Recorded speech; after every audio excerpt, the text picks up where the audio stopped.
This young lady sitting behind me, I never imagined I would have to do this. I don't know what happened to it. It was with these. Just say that. We know her previously from 5 years in the Michigan ACLU, and she was there participating during the Doe v. Snyder case when Michigan's Sex Offender Registry was hit by the Supreme Court and declared to be unconstitutional. So she is a friend even without knowing her. So we're delighted to have her here today. I had a great big long list of things that she's done and areas that she's worked in, but she's great.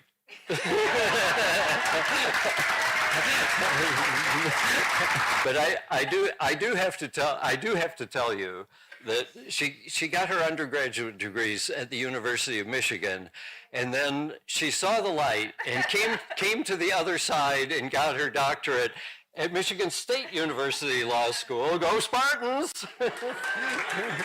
My alma mater. So, without further ado, I present to you Miss Kimberly Buddin.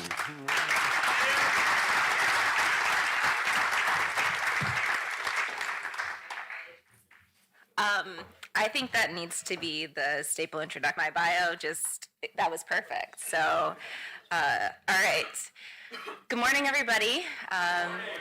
It's nice to meet some of you for the first time, seeing a few familiar faces again. So yes, I am Kimberly Buddin, Senior Policy Counsel at the ACLU. And today I'm going to talk a little bit about how the registry has come to be what it is, both the federal national registry, as well as some of the state requirements and where that's ended up, as well as finally talking a little bit about some of the challenges that have started to chip away at especially the unconstitutional provisions of, has been effective arguments, as well as where I think things might be able to go. And all of this ties in very nicely if you come to my workshop tomorrow, because I will be talking about how to talk to your state legislator so that they will actually listen to you. All right, let's get started. Can you all see? Great. And I am short, so this is going to be like doing one of these. Oh, yeah, I guess problem-solving skills are important here. Thank you.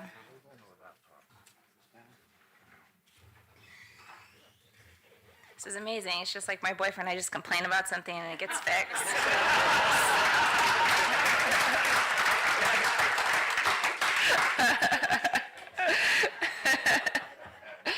All right.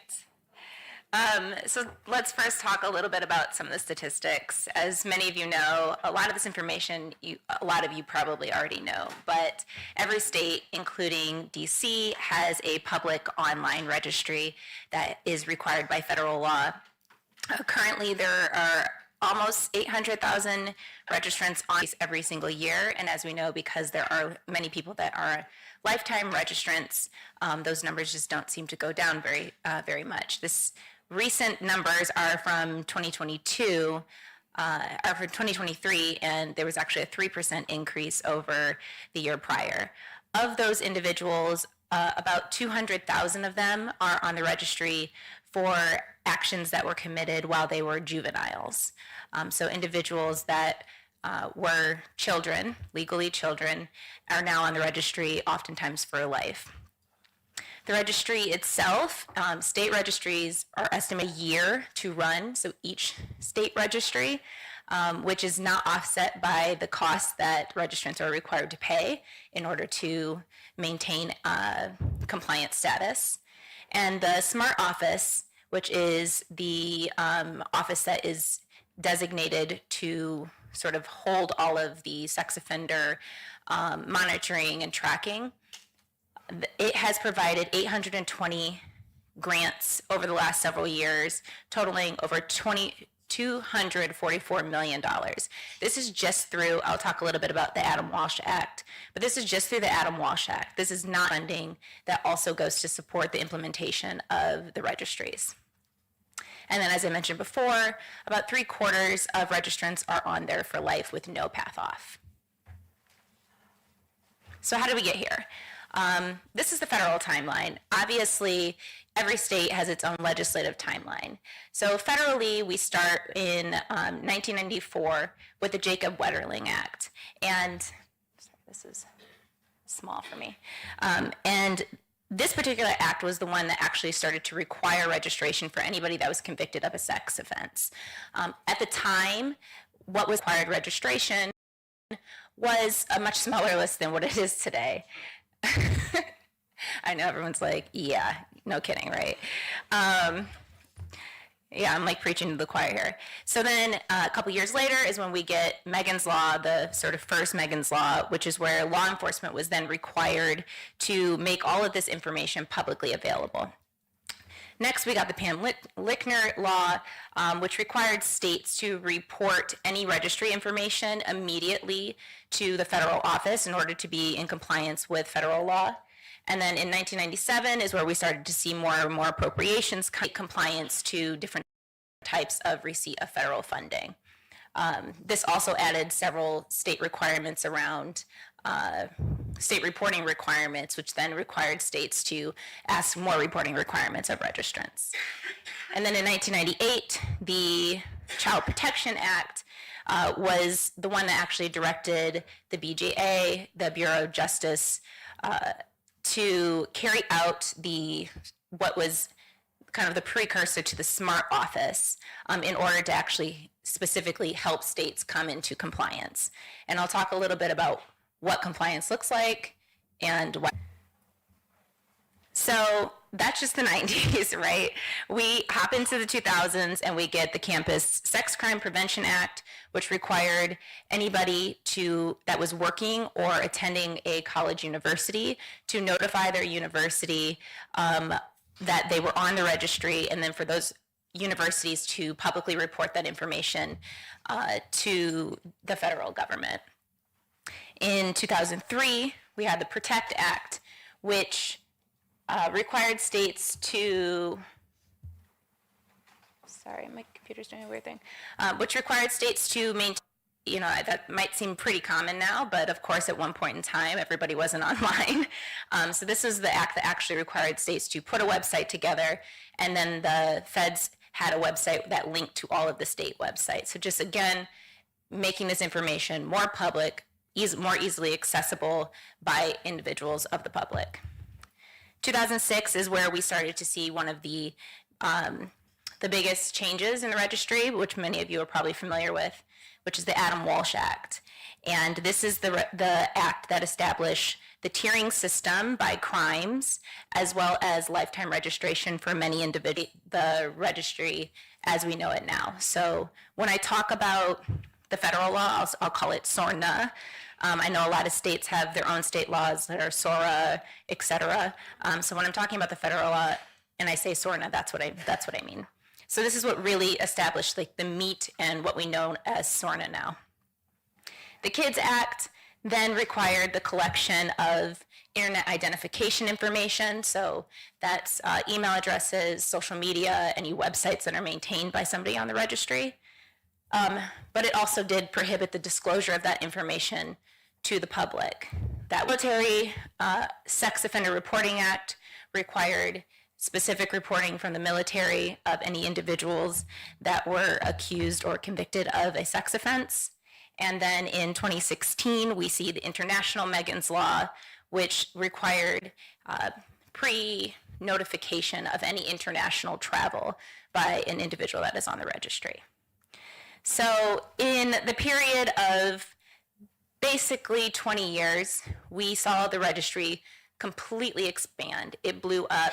It became extremely public. It became extremely limiting. So when I talk court cases may not have worked, being around legislative intent, it's because they're really talking about the initial intent of the registry, which is well beyond what it is now. So who must register? You all are probably like, everybody. Individuals that have a sex offense conviction, individuals that in their state, individuals that have a similar conviction in another state that doesn't require registration but the state that they're moving to now does. They have to register. Anybody that is experienced transient, they still have to register. Even if you don't have an actual permanent address, you have to give something. And I also put on here juveniles because I think that's very important. It's one of the things that we talk a lot about, especially as we talk about things like grace and forgiveness and, you know, cognitive emotional development. And so registration information. This is not an exhaustive list, as many of you know, or maybe you don't, because the registry is very complicated and who knows everything that is required on there. Even the police oftentimes don't know everything that is. Federal law requires, at the very least, name, date of birth, social security, address, your finger and palm prints, as well as a DNA sample. That is required information that is stored via SORNA. In addition to that, many states have also now required email addresses, social media accounts. They include photographs, all your internet service providers. So like, are you using AT&T? Don't know why that's relevant, but apparently it is.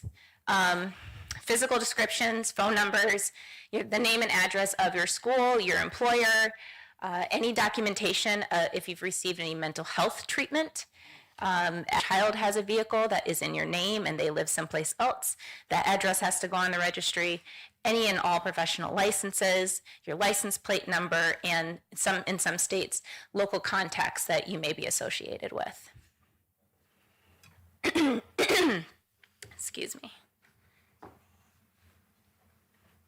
Okay, so I could have just done a whole lecture just on this, the failures. But I also know you guys all got a really good presentation about why the registry is ineffective. So I'm not going to spend a ton of time here. Generally, we end up with things like an abuse of the registration requirements. So requiring things that are not required by federal law, just because it makes people feel good, it makes people think that this keeps them safer. And one thing I want to note here is that we were working on the Doe v. Snyder case and talking with Michigan State Police specifically. We asked them point blank, have they ever used the registry successfully to prevent or to find, you know, a child or somebody that was being sexually abused? And they said no.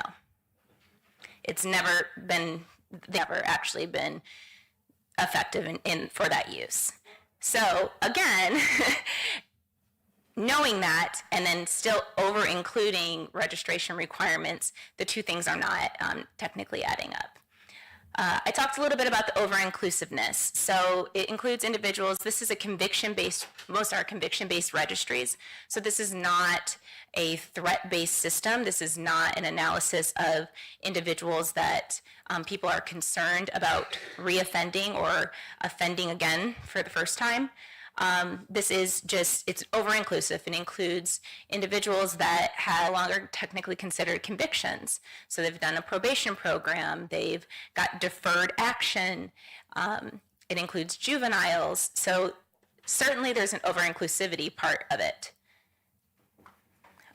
I believe you all they've probably discussed a lot about how low the recidivism rate is for individuals that are on the registry, just because of the nature of sex crimes, generally speaking. The recidivism rate is significantly lower than most other criminal activity.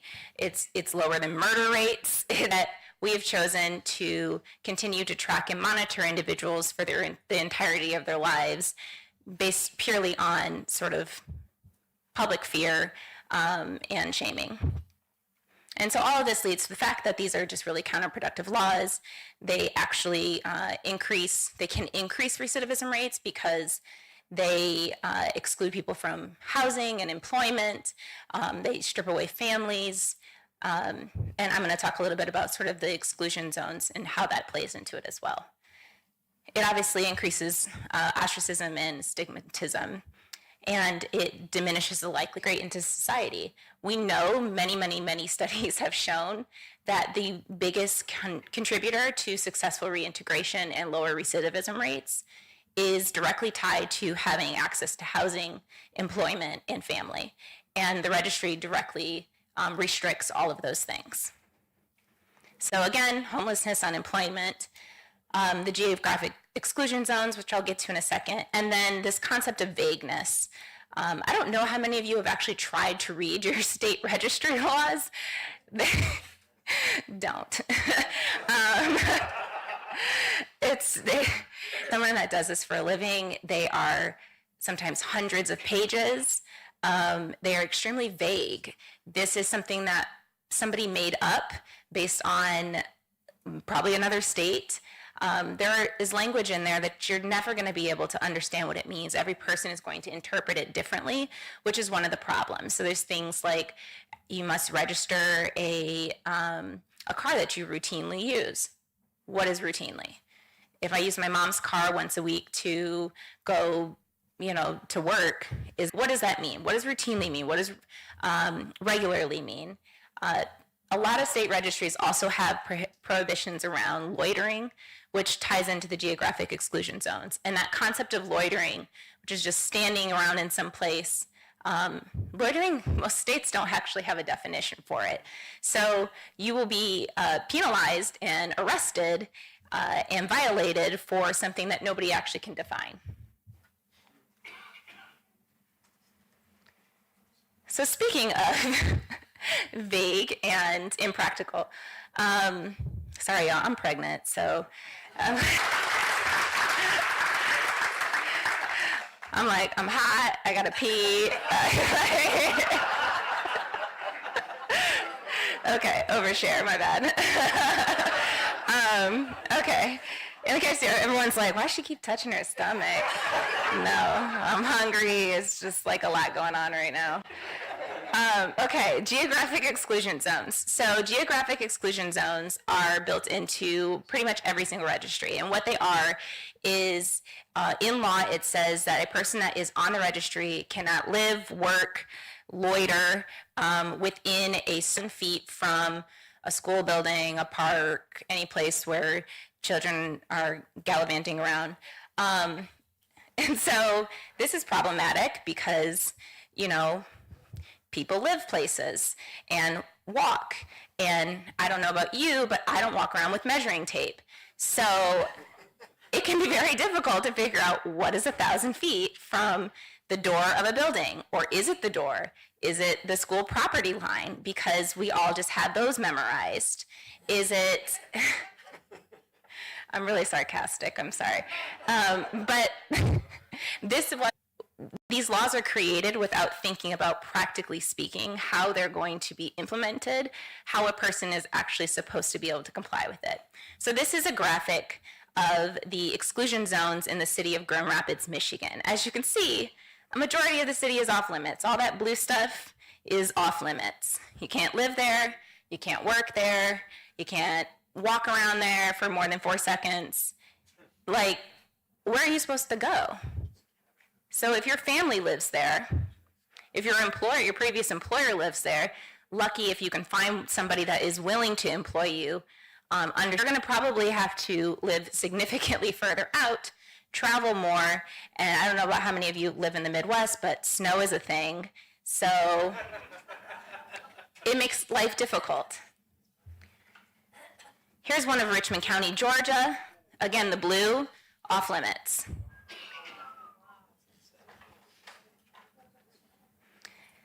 Plano, Texas, red, off limits. Lynn, Massachusetts. You can live in the water. So it's very easy to see why this is not practical. And again, I talk about what does this even mean? So this is, again, an example of a school in the city of Grand Rapids. And so the yellow is the school itself. And so when we were trying to ask law enforcement and judges, what did 1,000 feet from the school mean? Everybody had different answers. So the dark brown is 1,000 feet from the school property. So it's the property line, or that's just the light blue is 1,000 feet from the school's door. Medium blue is 1,000 feet from the building itself, and the dark blue is 1,000 feet from the property line. So at what point you're supposed to know exactly what the statute says, what it means, who's interpreting it. Can I be in the blue and be safe? Maybe, depends on the day. Can I be in the brown and be safe? Maybe, depends on the day. And again, this doesn't even touch on the fact that if you have a child that goes to school, you obviously can't tell the legal challenges, because all of that was sad. So what can we do? Well, there have actually been several successful legal challenges. And so I wanted to, because I focus on civil rights, there are lots of other constitutional challenges, but the civil rights challenges are many. So one is ex post facto. I'm going to flesh that out in a minute, as well as the due process challenge. But one of the ones that has been really successful is around the First Amendment. And so this has been, even though it doesn't get anybody necessarily off the registry, it does allow people to have more access to the internet integrated in our everyday lives. If you run a business, if you want to keep up with family, anything like that, if you want to apply for something online, being able to use the internet and have a social media account is extremely important. And so the challenge here has been that restricting a registrant's access to the internet and social media is a First Amendment violation, and many courts have upheld that. The Fourth Amendment is unreasonable search and seizure. That's sort of been hit or miss depending on the jurisdiction. The Fifth Amendment has been around double jeopardy. I can tell you right now, nobody is going for that. Double jeopardy, being tried, convicted of their crime, and then to be put on the registry would be sort of another type of conviction, a post-conviction. And most courts have not found that, and I'll talk about why in a second. There's also been some decently successful challenges around the right to travel because of the travel restrictions and notification requirements for an individual when they are wanting to leave the state. Many states at one point were like, within 24 hours. And you're like, okay, but if I'm still in that other state, like, how does that work if I have to report in person? Or if my flight got canceled, I can't physically come in and report to you that I'm still in another state. So there have been some Fifth Amendment challenges that have been successful around that. The Sixth Amendment, ineffective assistance of counsel, not directly tied to the registry itself, but what it has done is allowed some individuals to be able to change their tier status or find a path off. Eighth Amendment, this one has not been successful, even though in my opinion it should be.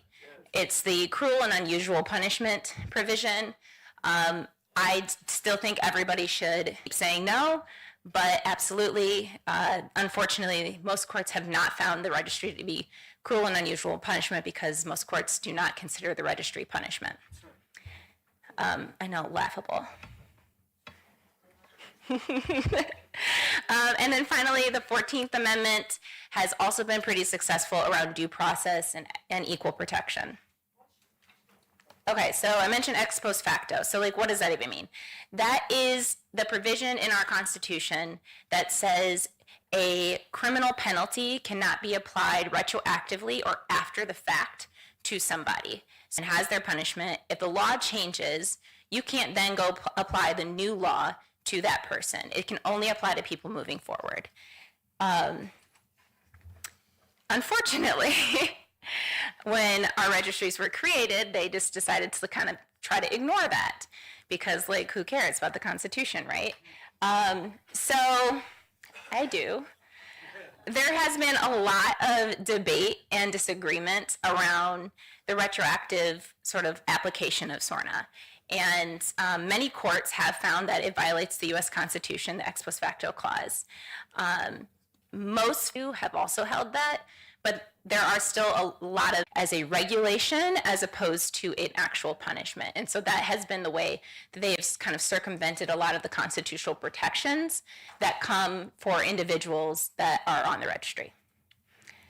And that is because of the legislative intent. So again, going back way to the earlier part of this lecture, is when I was talking about the initial intent. When the registry was small, right, and there were only certain crimes on it, the intent behind that, the legislature said, is we're trying to regulate, we're trying to monitor.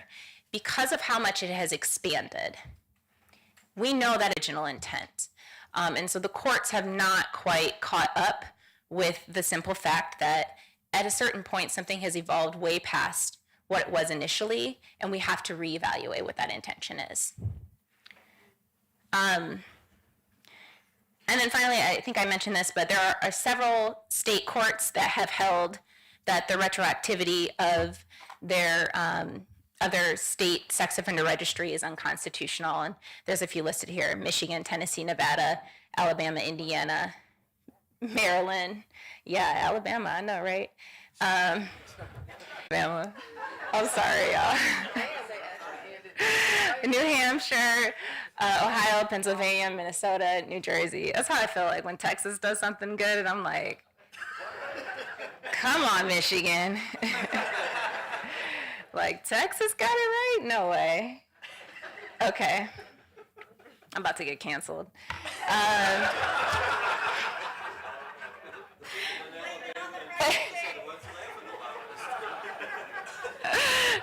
You guys are like, we know. Okay, due process. So this has also been registrants have some changes in their lives.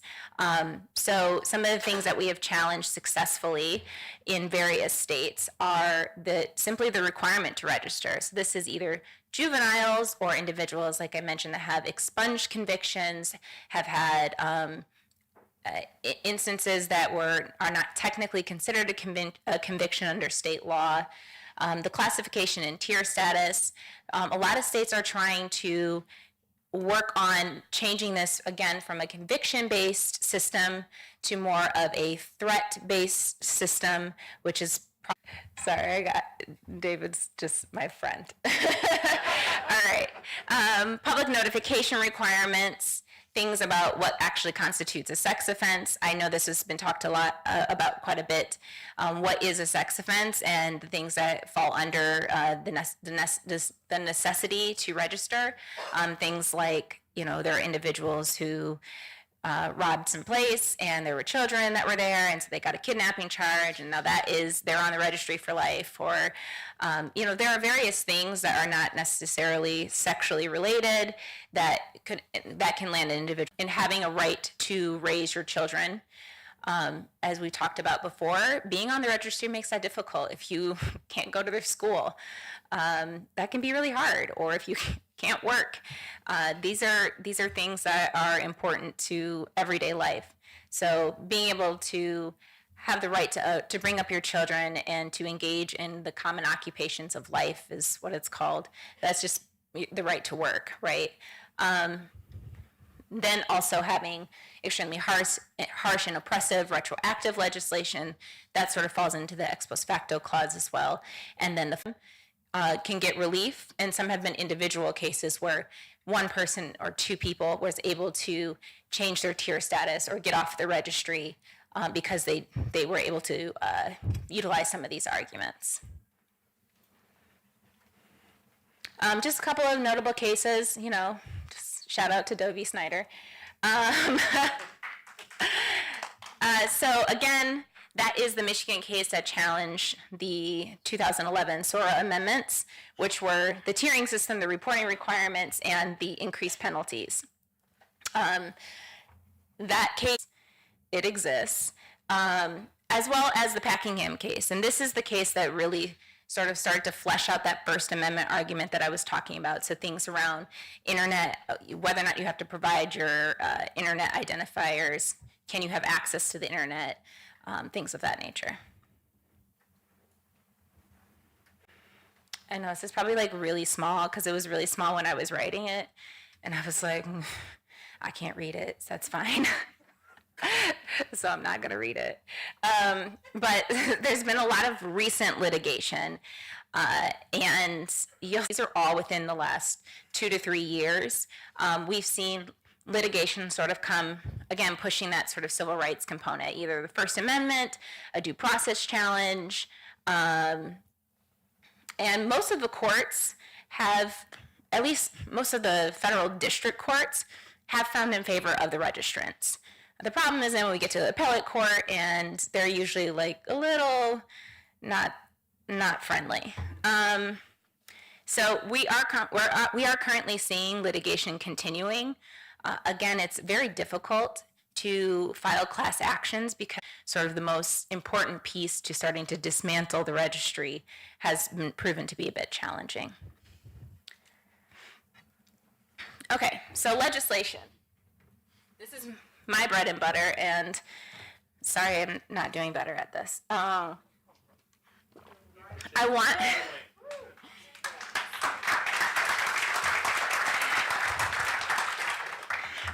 I have to say that there are way more conversations happening than there are bills being introduced.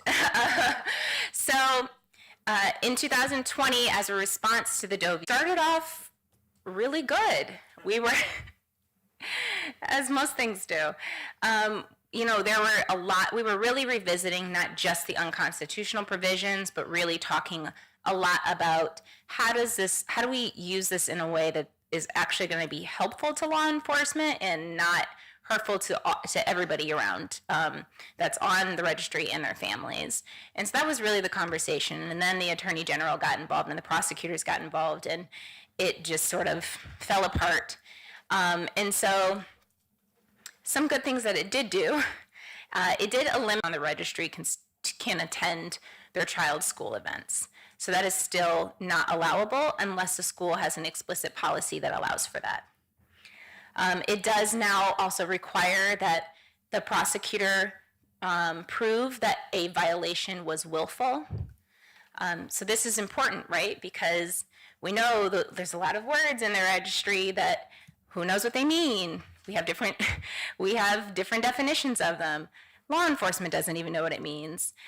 So if you violate a provision of the registry without intending to do so, you should not then expunge, set aside. We have a provision called HIDA, which is the Holmes Youthful Training Act. So it's like for people that are under 26 and it's their first time offense, can get kind of like a deferred action. They complete probation and then they were not required to register. So that was really significant. In Georgia, a couple years ago, here, the state legislature, they were pretty much reform the registry. And this was, again, it was to try to create some sort of path off, recognizing that it was considering this path off the registry, as well as trying to move things, again, from a conviction base to more of a risk assessment, which, again, problematic. But that ultimately failed. Again, more narrative change has to kind of happen around this issue before I think our policies are going to catch up with it.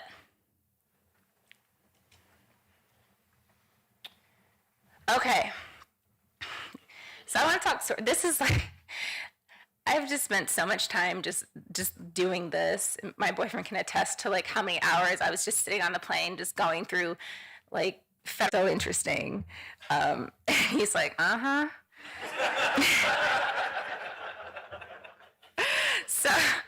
So SORNA compliance, SORNA requires that every state be in compliance with it. So the federal law says all states have to be in compliance with the federal law. And there are really 5 key factors that they look at. So they look at the inclusion of offenses and individuals who've committed those offenses, how states are tracking and penalizing individuals that violate, community notification, which is amazing, right? And so when I talk to legislators and policymakers, they're always like, oh, but we'll dang.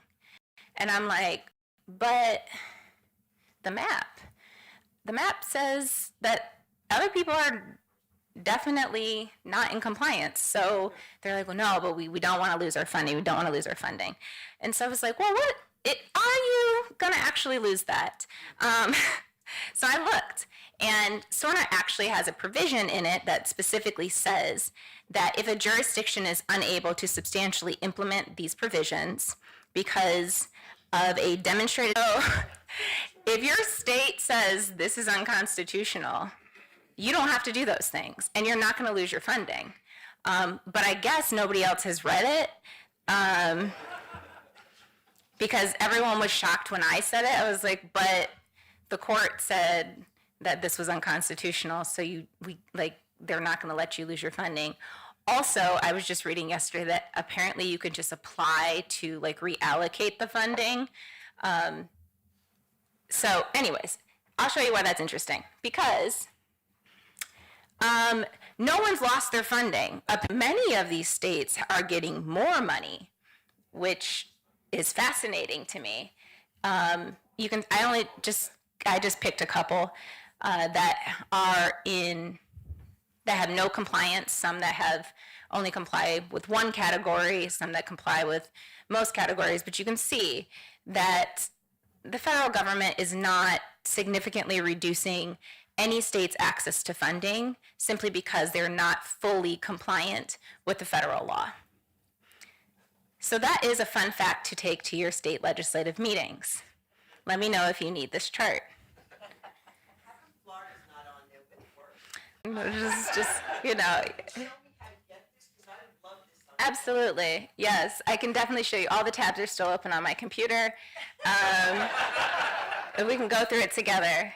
Yes, so this information comes from two things. The Smart Office does a publication for the Adam Walsh Act, and the Office of Justice Programs does a publication every year for all of the funding of its programs, and they publish by state how much each state is getting for burn jag funding. But it was very difficult to find, and I was very frustrated on the plane, this used to be so much easier up there. Okay, so legislative reform recommendations. I say this in short of abolition because I think many of us know that I doubt that there is a registry that's going to actually do what people initially intended it to do. So, also, if you just walk into a state legislator's office and you're like, we're just going to get rid of the whole thing, they're probably going to stop listening to you. So because of that, we've kind of come up with some ideas of things that legislators have entertained over the last several years. So one has been, it's collective action. It's communications, right? All of those things are important. And so they build off of each other. That's the only way we get movement.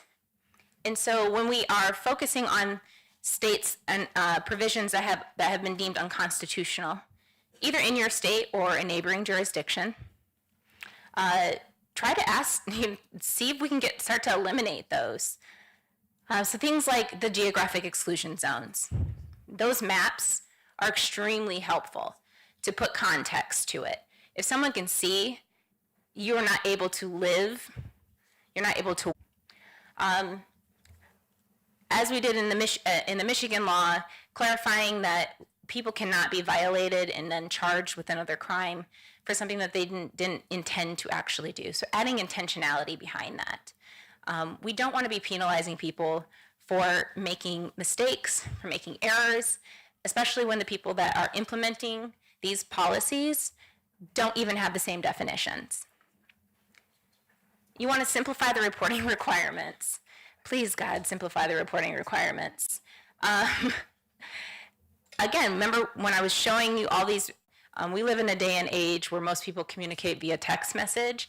Why somebody has to physically go into an office to report every time they're going to leave the state doesn't really make sense.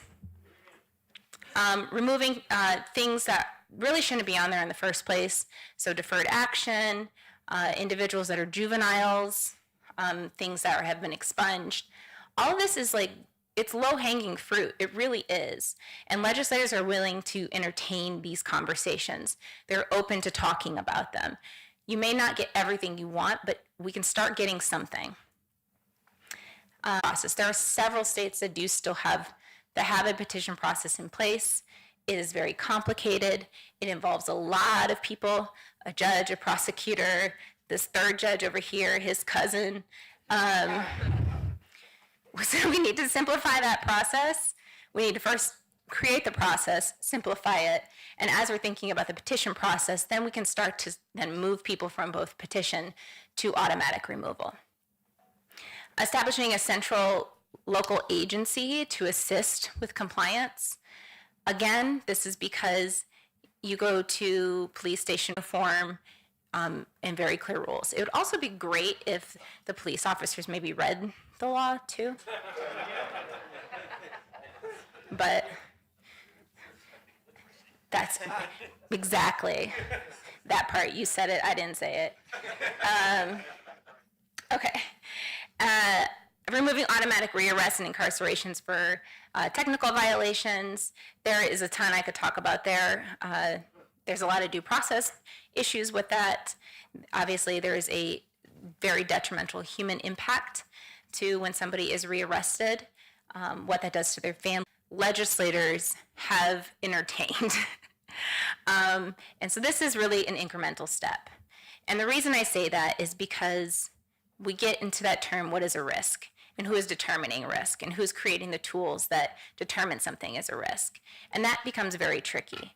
But if that's something that your state legislature is about, call me, and I have lots of things that we can put into place to sort of help fix that risk assessment tool.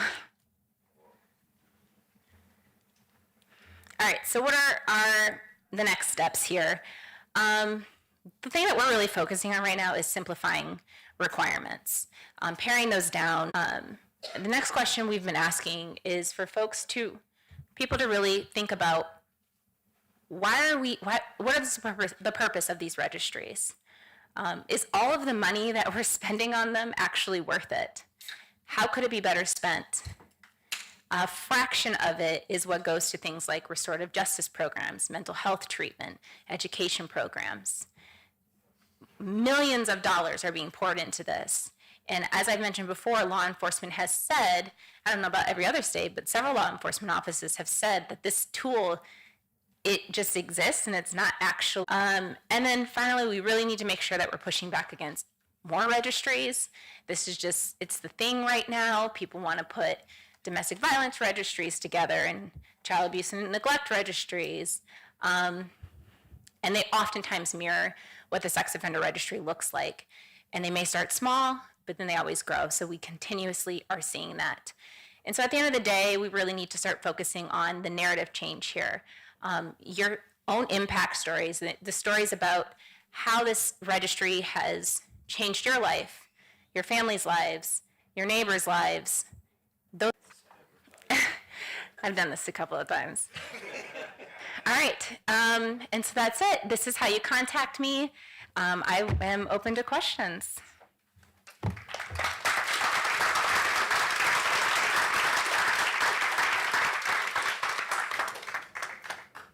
Good morning, Kimberly. Thank you so much for your presentation today.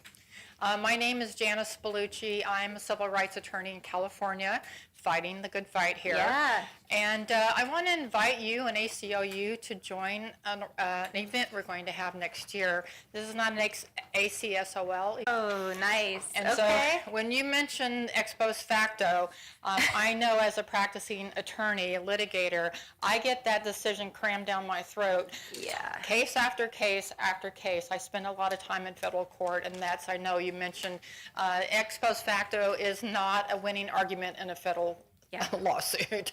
But we need to change that. We really do need to change it.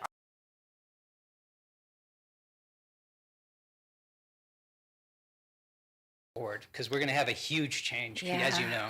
And it seems to me like it could help with the narrative change. It could help with the tracking, the even therapy, all of this. Have you considered this? Yeah, so AI, it's a double-edged sword here, right? Yeah, absolutely. You can't do that. Absolutely. Does it create opportunities for maybe a bit more independence for some people to not have to like physically go in, to not have to have, GPS trackers and things of that nature. But there's also a lot of like racial disparities that come with civil liberties concerns around the use of AI, especially as it's connected to criminal justice. And I think that there's a possibility that it could be used as a tool. But as, we've seen things like predictive policing because of things like AI that have actually ended up leading to like more mass incarceration and less civil rights and less civil liberties. So I think, we need to make sure that we're balancing that. Thank you. And to that end, I feel like that's a lot of a push has to be in stopping that from being misused. Yes. Yeah. Yes. That is a great book. It kind of relates to living restrictions. And I have to say, I kind of disagree about fighting other registries, because I feel like right now people are kind of like, sucks to be you, but if we have more registries that include more people, we can be like, hey, it sucks, doesn't it? And so we have more people in the fight that way. Sorry. I hear that point. We're going to have to disagree on that one. Okay. I'm like, no more people. Okay. And then in terms of funding, so the Adam Walsh Act was passed at the federal level in 2006, right? And so I'm from Nebraska. In Nebraska is where you're getting the figures to maintaining the registry, because that was something that we were actually trying to push in Nebraska, was to abolish the registry because of the cost, but we abandoned that because we're like, oh, it's actually pretty cheap. Yeah. I mean, I'm not sure how registry there in Nebraska. I can't say that I've looked up much about Nebraska ever. 6,000. 600? 6,000. 6,000. Okay.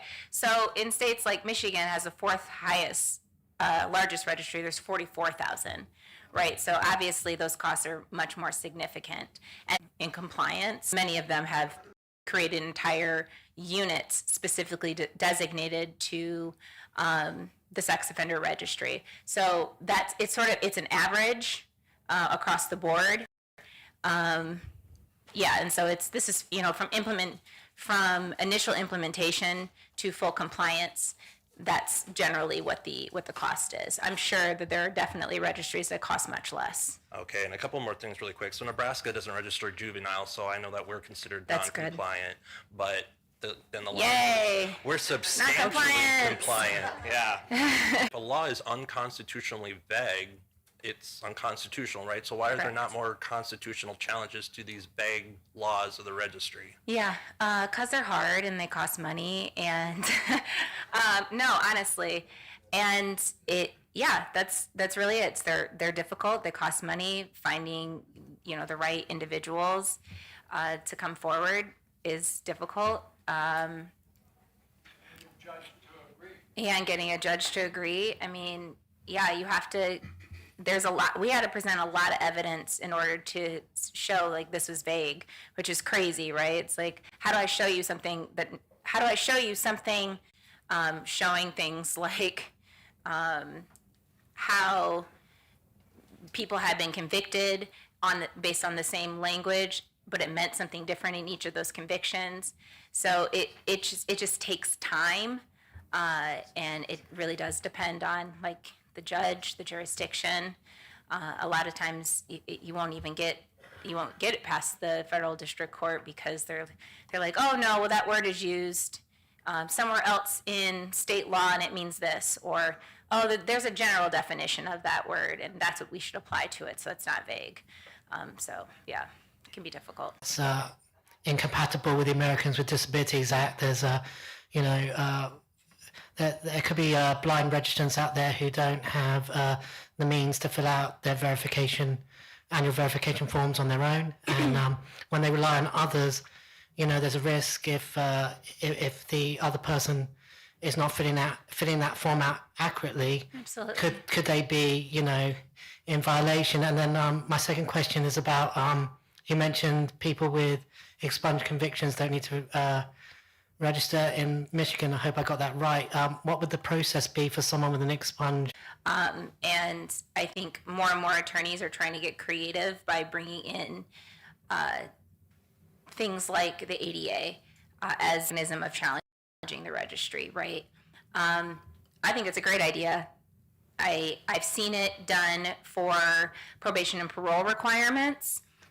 So I could see that certainly expanding to the registry. I think the only difficult piece there is, again, because how many courts have said, no, this isn't a criminal thing, it's a civil thing, so it's fine, right? But absolutely, to your question about whether or not around intentionality. But, I think it depends on the state. It probably depends on the officer as well. And then to your second question, excuse me, regarding Michigan expungement. So, yes, if you have an expunged conviction, you are no longer required to register if you can get your conviction expunged, is the asterisk I like to put there. As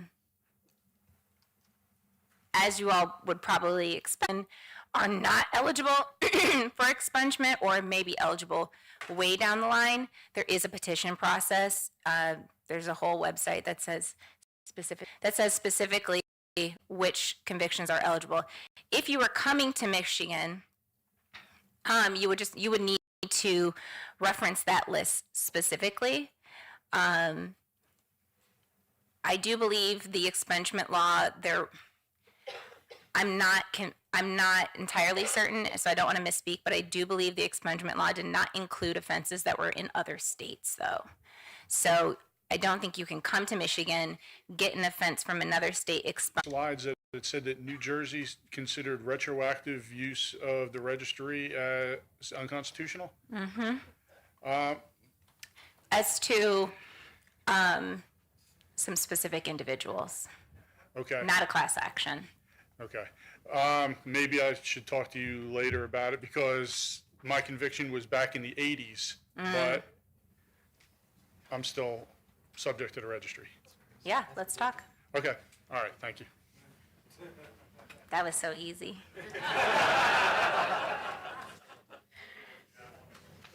Hi.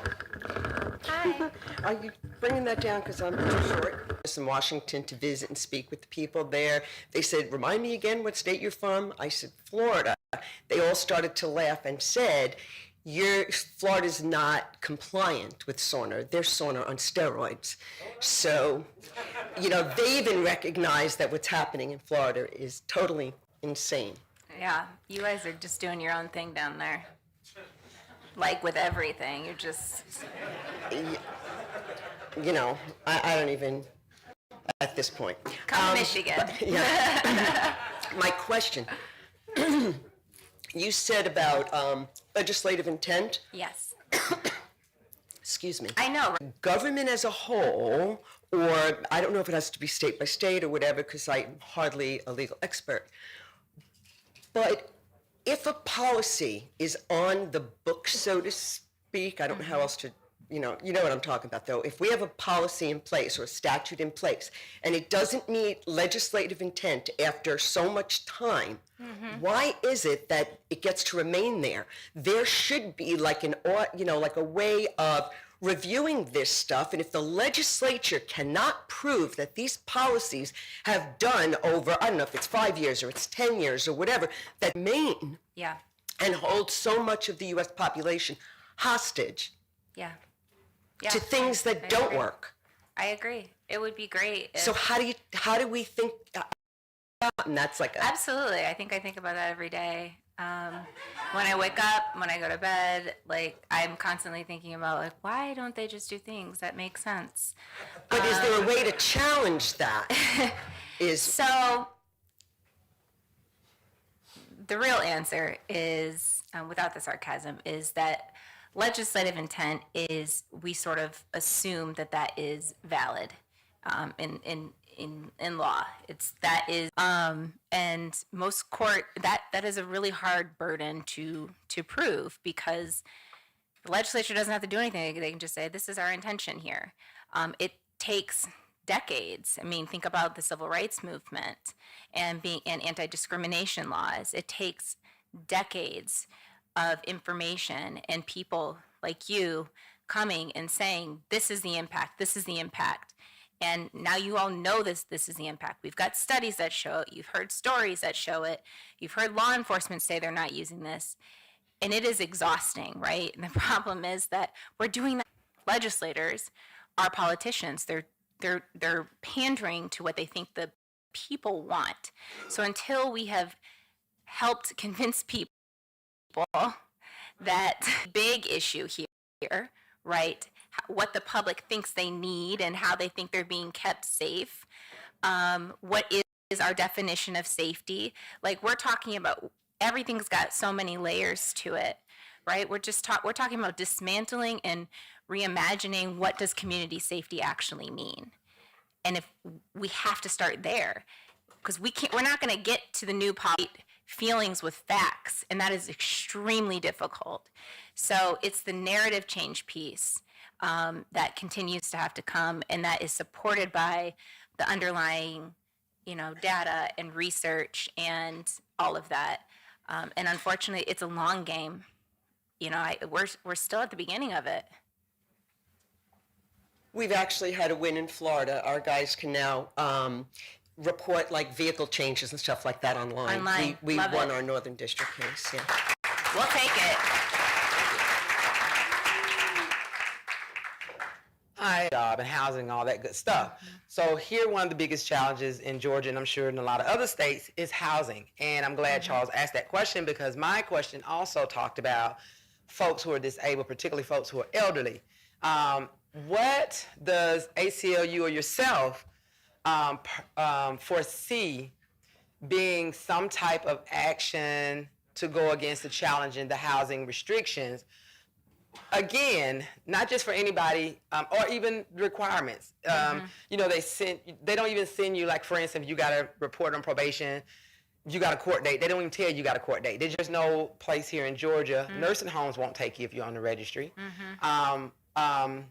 Or even if you have a good job or whatever, housing places can deny you based on being on the registry. Right. And there's no question of what did you do. I assume that if your charge was arson and you burned your last apartment, as apartment owner, I wouldn't want you living in my apartment. Yeah. But here in Georgia, they'll put you on the registry for being too close to a school. Yeah. Two married couples are on the registry because they had sex too loud. Right. Around the presence of their child. I mean, just stupid things that are keeping people out of housing, and that's challenges that. And then we also have folks here that are actually buying houses. They're perfectly fine. Nobody's around them. And all of a sudden the daycare wants to move next door. Right. They will make you move, even though you have been buying your home. Right. And I feel that if a person wasn't on the registry, they would think that's unfair. So what makes that any different? Because you're on the registry, you're now being forced to move from a house that you've been paying a mortgage on for 20 years. So that is my concern about people being forced to move. Absolutely. Why being on the registry? Because somebody moved in next door. It looks to me that they should have done their homework and not moved there. And then folks who are being denied access to housing, including Or probation, depending on your state. One of the things that we've talked about at the ACLU and with several other partners is one, not incarcerating for technical violations, which it would be considered a technical violation. But two, also not allowing offices to violate a person that is unable to comply with a provision of their probation or parole. So there has to be, just as we do in courts around like pretrial and bail reform and ability to pay sort of determination, there needs to be an ability to comply. It's parole reform. I'm just so much fun. Like, yikes. My boyfriend's like reconsidering proposing now. He's like, Jesus. Like this nerd. Okay, so there are a lot of conditions to parole that we believe, one, need to fit what the actual crime is. It should be about reintegrating people and what is actually necessary. And so then two, not violating somebody for something that they are not able to control, right? If somebody is looking, so there's a couple of things around housing that also come into play here, because this is just not just about the Sex Offender Registry. We're also talking about federal housing laws, which is a whole nother like animal to start tackling. They have their own requirements and restrictions that are in there, because as I mentioned, a lot of those things about like nursing homes and stuff like that, that's not in SORNA necessarily. That might be in some state laws, but it is in federal housing laws as well. So like our own federal laws don't even match each other. and Opportunities Commission has sort of said that a criminal conviction is quasi, or that discrimination based on a criminal conviction is quasi racial discrimination. Unfortunately, the courts have not held that yet, but using that, we've sort of put together a set of like considerations when somebody is applying for a job or for housing. If the employer or the housing provider wants to deny that to them, this is that process, right? And it cannot be based initially, like you can't even know about the conviction until after the fact, and then what that looks like. So it will put into place more protections that allow. Like, what did I do to them? In their terms of probation, they cannot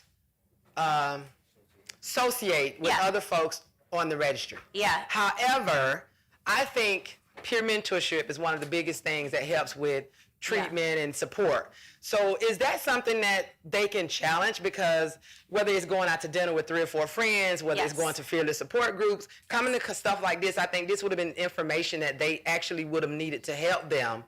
How is it that they can turn around and be violated? So I think that was the concern. And so I'm not going to come back today because I might be violated. Who can I suggest that? And so it's something that I've seen other organizations do, and it's something that we're thinking about. Because this isn't technically associating with bad kind, right? This is attending an event. You know, I think it depends on who his officer is and how they decide to interpret what association means. So Thank you.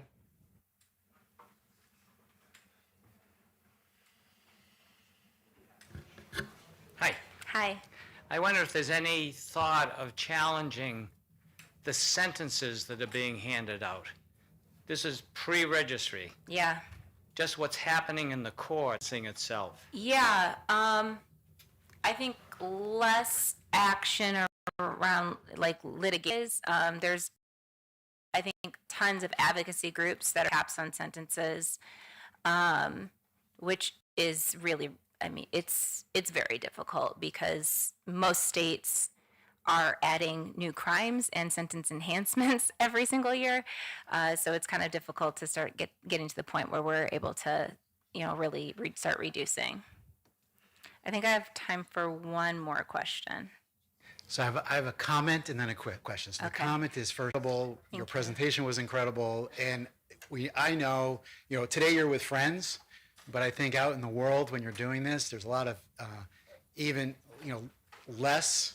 You could be having a great career and doing things that aren't as controversial and that aren't that don't make you a lightning rod for issues. So thank you. You should see my Twitter DMs are just like crazy right now. So just, you know, people are so mad. So acknowledging that and appreciating you and thanking you for being here, because I know it's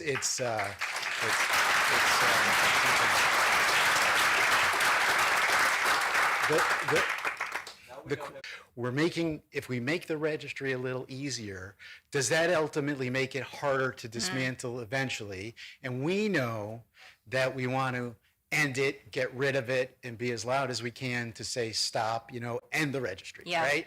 So how do we get there? How do we collectively support what you're doing? You've said some of it today, but can you kind of put a bow on that? Yeah, I think that there has to be room for both abolitionists and reformists at the same time. I think if they're not both existing, then nothing happens. So that we do with our death penalty work, right? You're never moving from overuse to abolition. It's just never going to happen. The country is too founded on that. It's too ingrained in who we are as a punishment-driven country. And so we all have to continue to do this, whether or not you are in a space where you're good with incremental change and you want to make the lives of people easier in the interim, or if you're just like, fuck the system and let's burn the whole thing down. Like, we need you both, like both of y'all in the room at the same time. There is space for both being brave, being vocal, getting the tools from conferences like this and taking them back. Talking to your state legislators, you know, talking to each other, giving support to each other. All of that this is what does create movement change.